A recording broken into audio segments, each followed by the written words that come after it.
तेनालीराम और लालची मालिक की कहानी। एक बार राजा कृष्णदेव राय दरबार में बैठे मंत्रियों के साथ विचार विमर्श कर रहे थे कि तभी एक व्यक्ति उनके सामने आकर कहने लगा, महाराज मेरे साथ न्याय करें, मेरे मालिक ने मुझे धोखा दिया है। इतना सुनते ही महाराज ने उनसे पूछा, तुम कौन हो और तुम्हारे साथ क्या हुआ है? अन्नदाता, मेरा नाम नामदेव है। कल मैं अपने मालिक के साथ किसी काम से एक गांव में जा रहा था। गर्मी की वजह से चलते चलते हम थक गए और पास में स्थित एक मंदिर की छाया में बैठ गए। तभी मेरी नज़र एक लाल रंग की थैली पर पड़ी, जो कि मंदिर के एक कोने में पड़ी हुई थी। मालिक की आज्ञा लेकर मैंने वो थैली उठा ली। उसे खोलने पर पता चला कि उसके अंदर बेर के आकार के 2 हीरे चमक रहे थे। हीरे मंदिर में पाए गए थे, इसलिए उन पर राज्य का अधिकार था।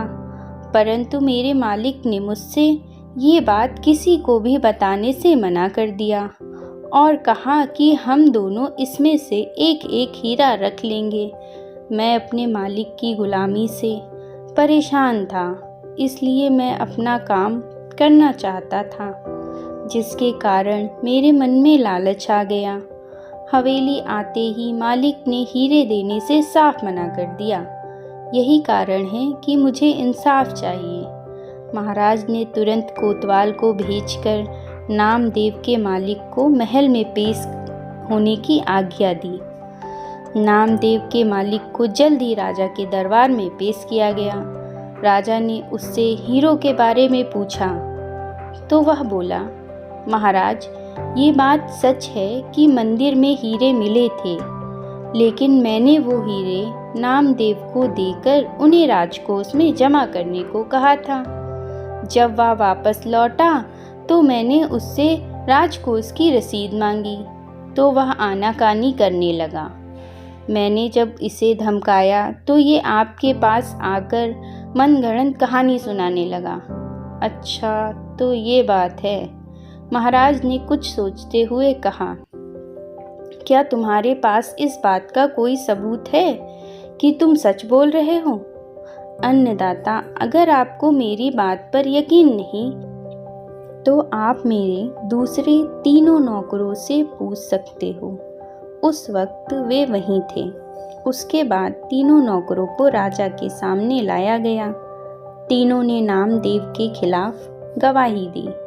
महाराज 3 नौकरों और मालिक को वहीं बिठाकर अपने विश्राम कक्ष में चले गए और सेनापति ने तेनालीराम महामंत्री को भी इस विषय में बात करने के लिए वहां बुलवा लिया। उसके पहुंचने पर महाराज ने महामंत्री से पूछा, आपको क्या लगता है, क्या नामदेव झूठ बोल रहा है? जी महाराज, नामदेव ही झूठा है। उसके मन में लालच आ गया होगा और उसने हीरे अपने पास ही रख लिए होंगे। सेनापति ने गवाहों को झूठा बताया। उसके हिसाब से नामदेव सच बोल रहा था।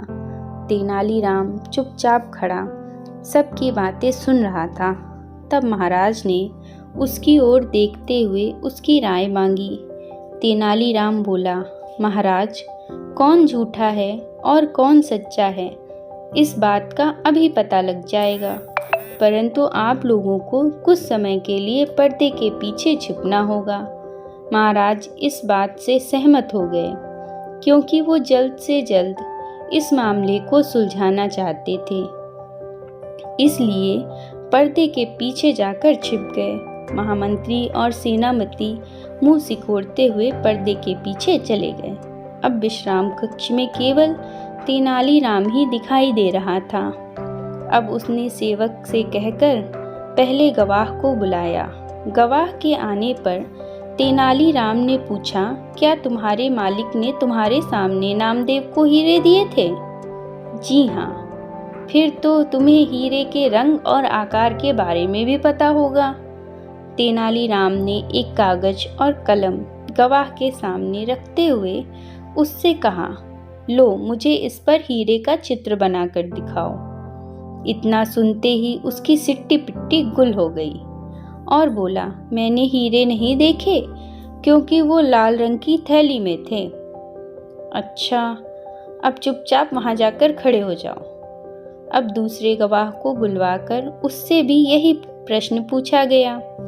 उसने हीरे के रंग में के बारे में बताकर कागज पर 2 गोल आकृतियां बनाकर अपनी बात साबित की।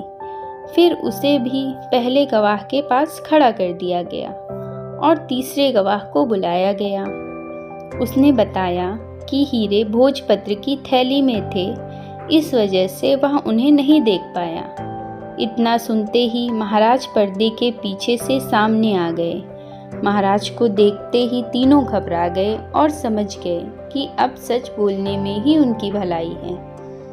तीनों महाराज के पैरों को पकड़कर माफ़ी मांगने लगे और बोले, झूठ बोलने के लिए हमारे मालिक ने हमें धमकाया था और नौकरी से निकालने की धमकी दी थी, इसलिए हमें झूठ बोलना पड़ा। महाराज ने तुरंत मालिक के घर की तलाशी के आदेश दिए।